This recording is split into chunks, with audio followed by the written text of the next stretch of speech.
Ridică-te, frate, când toți vor să cazi. Foc în ochi nu te lasă să arzi.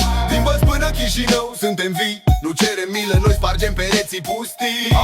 Am crescut unde asfaltul te scuipă direct, unde mâna întinsă e semn de defect. Cartierul nu iartă, te întreabă cu fapte, nu cu diplome ramă, ci cu cicatrici coapte. Vecinii tăcuți, dar cu gloanțe în privire, nu vise doar gri și facturi la gât strânse. Dar fratele mic s-a trezit într-o zi cu pumnii strânși și a zis gata, cu a trăi în frică zi de zi. Am fost la pământ, n-au venit să mă ridice, dar azi când apar îi vezi cum își trag fețele mici. Vrei respect, atunci sapă adânc în noroi. Nu-l cumperi cu like-uri, îl scoți din război. N-am avut tată milionar sau apartament cu etaj. Am avut un vis și un oraș cu beton în bagaj. Chișinău nu te alintă, dar te călește de mic. Dacă nu mor devii lup, dacă nu devii nimic. Vreau frații mei să știe, nu suntem pierduți. Suntem flăcări în vânt, nu suntem vânduți. Ia durerea și fă vers, ia foamea și fă un univers. Tu poți mai mult decât îți spune sistemul. Sparge lanțul, nu fi parte din el, fi veninul. Ridică fruntea, frate, chiar dacă